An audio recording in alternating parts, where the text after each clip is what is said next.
Hello, everyone. I hope you're all staying safe during the holiday season as we are in the midst of this pandemic. All of our facilities have done a wonderful job in giving the best possible care while managing the high demand of service. However, I wanted to briefly speak on our shift towards sex and gender sensitive care and how the complexities can impact you, our passionate physicians and PAs. Let me tell you a story about a man named Jake and a woman named Ashley. They both go and see their primary care doctors for a checkup. Nothing out of the ordinary, so they go over if they drink, smoke, do drugs, and all other lifestyle choices. The doctor goes over their lab results and gives them advice and recommendations on how to go about their life and be aware of any health risks. Seems normal, right? On the surface, it may, but one of the fundamental problems that people are trying to change is that the care both of them receive is usually not entirely sex or gender specific.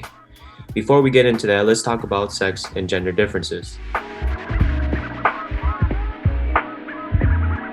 Sex differences are based on biological factors. This includes reproduction differences, sex hormones, and the expression of genes on X and Y chromosomes.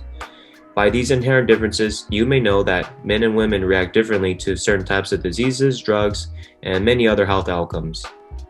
Now, gender, that's a little more complex. You have your gender norms and stereotypical expectations of how a man and woman should act.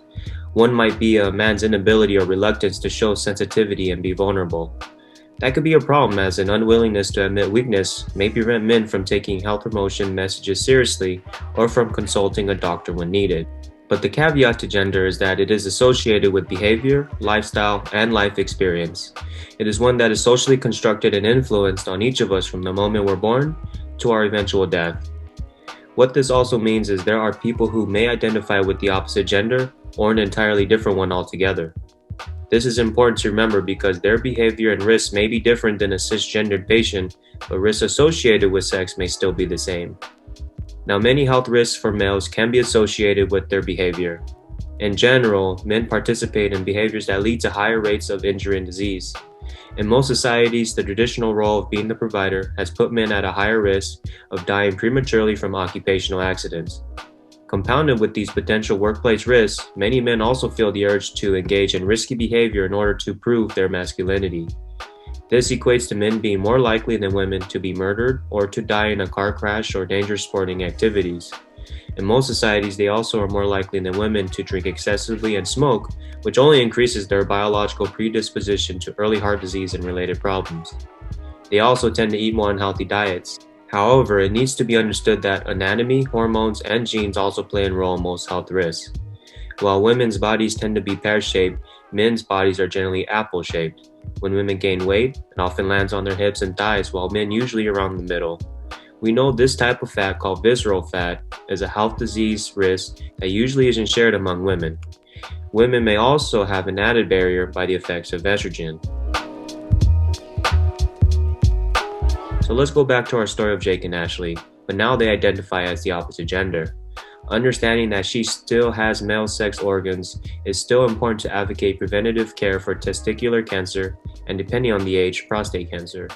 Inversely, this would be the same for Ashley. She would still need to be aware and encouraged for preventative care in female-specific risks, such as cervical cancer. You, as the provider, are within the boundaries to ask about their life choices and how it is affecting them.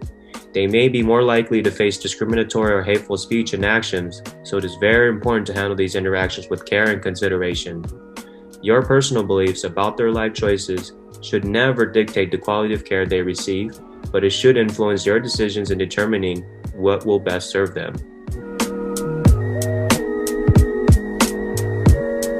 Now, I'm sure you've noticed that I've talked in a specific way on the differences between male and female care. Care to guess? That's right, I spoke really just from information about males. Now, of course, there are statistics and information specific to women. There's even a ton of medical information on the differences in male and females, but despite all this data, medical practice does not adequately take gender into account in diagnosis, treatment, and disease management. This is further compounded by the fact that there aren't enough systematic analysis on differing treatments between men and women. Studies have shown that women are less frequently treated with evidence-based medicine when it comes to the use of drugs in heart failure or heart disease. This is especially true when the physician is male and is dealing with cardiovascular diseases and diabetes. Sex and gender have an impact on a wide range of diseases, including those of cardiovascular, pulmonary, and autoimmune systems, as well as diseases involving gastroenterology, hepatology, endocrinology, and they also influence pharmacokinetics and pharmacodynamics. Gender medicine therefore aims to include biological and socio-cultural dimensions and their effects on men and women to improve their health and the quality of care they receive. It must consider the needs of both sexes. This might require giving more attention to women where specific data is lacking and greater attention to men where they need it. Without gender-based medicine, we could possibly be missing opportunistic windows of preventative care aimed towards the individual, or even worse, be unaware of specific risks they are more likely to be exposed to.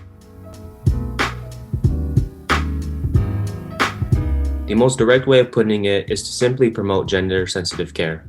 The best way to start is by implementing gender and sex medicine into educational programs and should be integrated wherever possible. This will ensure the next generation of providers will be aware of this type of practice and will come standard. To take it a step forward, there has been a certification that has been gaining some popularity. The gender physician is one that understands the goals, principles, and knowledge of gender medicine that allows them to treat women and men in a gender-sensitive manner. It should also be studied in graduate level degrees for those who will eventually work in healthcare management, health insurance companies, or be in political organizations. This will lead to the eventuality of policy being properly implemented for the care of everyone. Lastly, we should work towards phasing out gender bias in medical research. Study designs must include sex and gender as key variables whenever appropriate. In the short term, this would promote equity through filling the gaps of what we know in women's health, and the long game would improve the overall quality of medical science and would therefore benefit men too. Fully integrating sex and gender-specific care will definitely take time. Let's all be patient and kind with each other. I appreciate everyone's involvement in our goal to better serve our patients, and I am very grateful for your hard work and commitment to excellence. Thank you again for your contributions and ability to adapt to new situations. I know that these are uncertain times as we navigate through this pandemic. Always remember to protect yourself, wear your mask, and wash your hands. I'm confident that we will get through these times together.